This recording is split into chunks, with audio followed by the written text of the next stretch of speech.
all the other states and saying we need to put in place the second half of the Clean Water Act, which is all about non-point source pollution. You won't find that word anywhere because the advocates know it's just too darn controversial and inflammatory, but this is non-point source pollution, and they are ignoring and shifting the debate away from the fact that the point sources of pollution, which are those straight pipes into our streams and lakes from municipal wastewater, direct sewage into our streams, is still happening in Minnesota.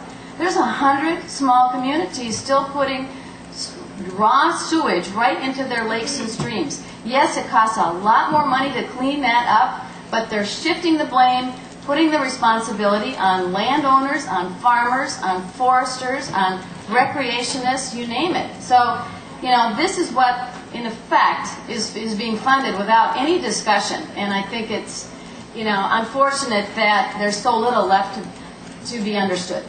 Dave Zentner, a quick rebuttal. Yeah, really quick. We're not playing a blame game here. We're playing an opportunity conversation, a great opportunity. This does include clean, safe drinking water. 5% of the 1/8 for clean water must be devoted, or of the water part must be devoted to clean water. You know, the condition of our rivers, our lakes, and our ocean depends upon what happens on the land.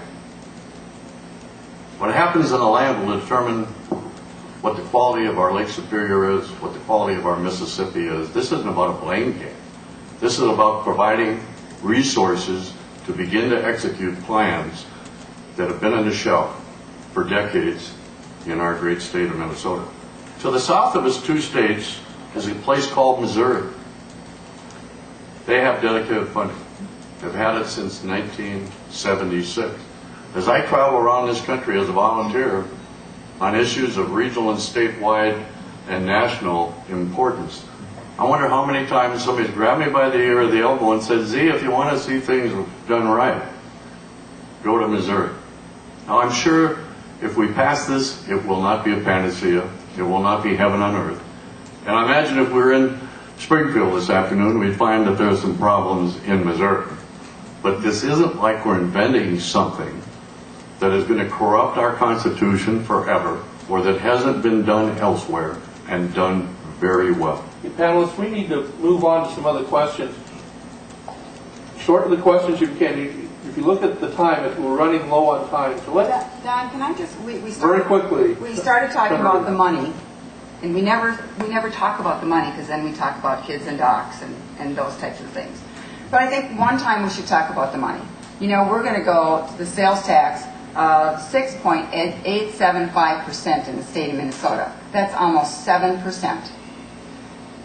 It's more than just, well, maybe it's just $5 a day if you never buy a car or an ATV or a boat. Or how about your home? Because if you build a new home, that builder is going to pay sales tax on every bit of what it takes to build a house. His appliance packages, his lumber, and that cost is going to go directly to you. And also, North Dakota has 5%, South Dakota 4%, Iowa 5%. We're going to make it hard for our border communities to survive. And then we go to local option sales tax, and if you folks live in Duluth, you know that you've got a 1% sales tax here.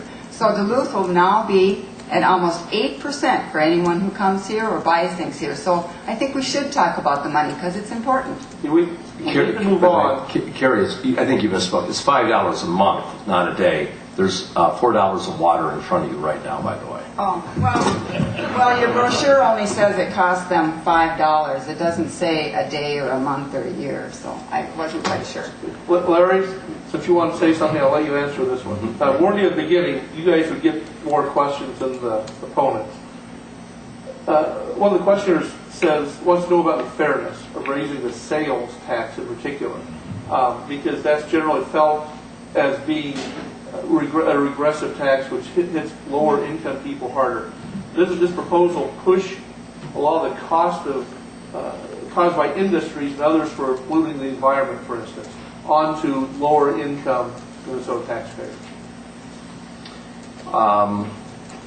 No, I don't think that's the case. There are a variety of different, in terms of emission controls and so forth, there's a whole other series of various regulatory and control issues that the state puts in that place. This is not as if suddenly somebody can now start polluting in Lake Superior in some fashion that are not permitted, and those costs would be assessed back to those businesses when that happens. So that doesn't do that. This just literally deals with the issue that we have, as Dave, I think, very articulately pointed out before. There's this systemic problem that affects all water in the state, and we need to have a comprehensive approach to the entire thing, and this simply, for $5 a month for the average family, deals with that.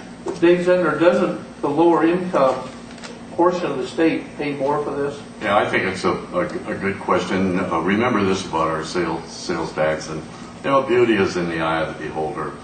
This is said to be the second most progressive or least regressive tax tool of the four that we have to accomplish these good things. Remember that for those families that struggle, and there are a lot of them, that food and clothing are exempted in Minnesota from the sales tax. And remember also that, in my mind, if you want to use the word progressivity relative to a tax, the less you consume, the less you pay. The more you consume, the more that you're going to pay. Senators, any response to that? I have a question for you if you don't. Well, only that you mentioned clothing is not included now, but there's a lot of conversation and the probability that it will be extended to clothing in this next legislative session is very high. Carrie Root, one kind of order follows on this. There are going to be problems in this next legislative session, financial problems. There's no doubt about that. The governor has requested apparently a 5%, to look at budgets 5% lower than exists now, which should be apparently across the board. Doesn't this increase the need for this type of amendment to make sure the water is clean and that type of thing? Well, I have to say, Dave has been saying how we've kind of been throwing out numbers and not using correct statistics, but I'll tell you, here's one that he threw out. 1% of the general fund is all we spend on the environment, and that's probably a very true figure. But we also spend a lot of other money. The DNR's budget is $1.5 billion, and we get money from a lot of private sources. We get $27 million a year from fishing licenses, $15 million a year from deer licenses. So there's other money being spent. It's just not that little 1% of the general fund. There's a lot of money being spent. But what we'll tell you that has to happen down at the legislatures is we need to prioritize our spending. There's money there, but there's so much wasteful spending. A lot of places that we can cut down there. We need to tell our legislators to prioritize the spending and spend the money on what's important to us. They just voted themselves a huge wage increase, big, $100 a day they get for tax-free per diem. They get a Cadillac health care. Do you? I don't. There's places to spend, and there's places we need to prioritize that spending.